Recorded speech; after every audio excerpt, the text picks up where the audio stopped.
Hello යාළුවනේ අදත් අපි ආවොන්න ඔයාලත් එක්ක අද අපි යන්න හදන්නේ ඔයාලා දන්න තැනකටම තමයි. ඉතින් අපි ගිහිල්ලාම බලමු. අන්න බලන්නකෝ යාළුවනේ ටිටිපැටියත් යනවාද අපිත් එක්ක. අන්න බලන්නකෝ යාළුවනේ ටිටිපැටියේ ඉන්න ලස්සන නාන්න ආසාවේ තමයි ඉතින් එයා ඉන්නේ. ඔන්න ළමයි ඉතින් අපි තැනට ආවා. ඔයාලා බලන්න දන්නවද කියලා මේ තැන? ළමයි අර බලන්නකෝ අපේ ටිටිපැටිය නාන ලස්සන.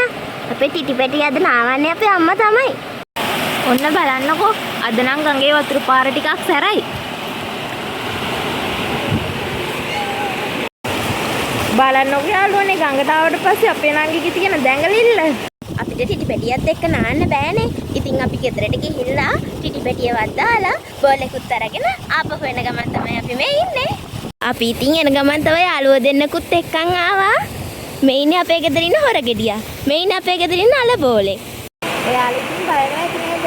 අපි මේ පුංචි ළමයි වගේ බෝලයක් ගෙනල්ලා මොකටද කියලා. අපි ඉතින් මේ ඇඟෙන් ලොකුනාට තාම චූටි ළමයි තමයි. අපි දෙන්න සෙල්ලම් කරන්න මේ බෝලේ ගෙනාවේ. අපි දෙන්න වතුරට බහින්න ඉස්සෙල්ලා අපේ යාළුවෝ දෙන්න නම් වතුරට බහැලා සෙල්ලම් කරන්නයි හදන්නේ. අපේ අල බෝලේ නංගි හරි සෙල්ලම් තමයි ගඟේ ඉඳන් කරන්නේ. අන්න බලන්නකෝ. ඔන්න ළමයි පේනවද? අපේ නංගි දැම්මම සෙල්ලම පටන් අරන්. හලෝ ළමයිනේ කොහොමද? අපි මේ ගඟේ ඉඳගෙන තමයි ඉන්නේ. පේනවද ඉතින් ඔයාලට? අපේ සුද්ද කොල්ලත් ඉන්නවා. අන්න බලන්නකෝ අපි දෙන්න ගඟෙන් නෑව මදිවට අහසෙනුත් අපි නාවන්න තමයි හදන්නේ.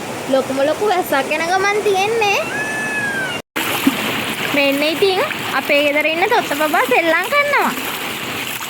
ළමයි ගඟේ වතුර වැඩි වේගෙන එන්නේ. මායි අක්කයි යන්න තමයි හදන්නේ. මෙන්න බලන්නකෝ හොඳටම වහිනවා මේ පාර. දැන් නම් ඉතින් අපිට ගෙදර යන්න තමයි තියෙන්නේ. ඉතින් ළමයි වැස්සත් එක්ක ගඟේ වතුර වැඩි වේගෙන එන නිසා අම්මගෙන් බැනුම් අහන්න වෙන නිසාත් අපි යනවා. අපි ආයේ අලුත් වීඩියෝ එකකින් හම්බෙමු. හැමෝම පරිස්සමින් සතුටින් ඉන්න. අපි ගිහිල්ලා එන්නම්. බයි.